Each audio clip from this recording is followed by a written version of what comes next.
గత 10 ఏళ్లుగా తెలంగాణను దోచుకున్న దెయ్యాలు కల్వకుంట్ల కుటుంబ సభ్యులే అన్నారు ఎమ్మెల్సీ బల్మూరి వెంకట్. కవిత కూడా అదే విషయం చెప్పారన్నారు. దోచుకున్న 1,00,000 కోట్ల పంపిణీలో పంచాయతీ వల్లే కవిత బయటకు వచ్చి మాట్లాడారన్నారు. మేము పదే ఎన్నో సందర్భాల్లో చెప్పడం జరిగింది.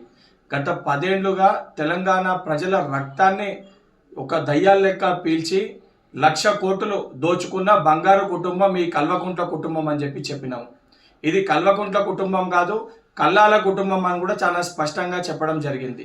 నిన్న కవిత గారు ప్రెస్ మీట్లో మాట్లాడుతూ చాలా స్పష్టంగా కొంతమంది దయ్యాలు ఉన్నారు అని చెప్పి తను కూడా అదే మాటని అంగీకరించడం జరిగింది. ఈరోజు పంచాయతీ కేవలం వాళ్ళ కుటుంబం మధ్యలో ఉంటే మాకు దాంతో ఎటువంటి సంబంధం లేదు.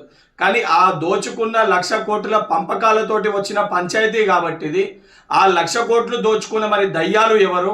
కేసీఆర్ గారిని అన్నారా, లేదా కేటీఆర్ దయ్యమని అన్నారా, సంతోష్ రావు దయ్యమని అన్నారా, హరీష్ రావు దయ్యమని అన్నారా, లేదా బీఆర్ఎస్ పార్టీలో ఇంకే నాయకులని దయ్యాలని చెప్పి మీరు ఉద్దేశించి మాట్లాడినరో దానికి స్పష్టత తెలంగాణ సమాజానికి, తెలంగాణ ప్రజలకి ఇవ్వాల్సిన బాధ్యత మీ పైన ఉంది.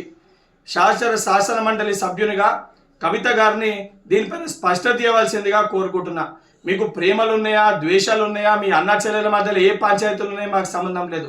కానీ 1,00,000 కోట్లు దోచుకొని ఆ పంపకాల్లో వచ్చిన పంచాయతీ కాబట్టి మేము పదే వీళ్ళు దయ్యాల లెక్క గత 10 ఏళ్ల మీ పరిపాలనలో ప్రజల రక్తాన్ని పీల్చుకొని తిన్నారని చెప్పి మేము కూడా చెప్పినాము.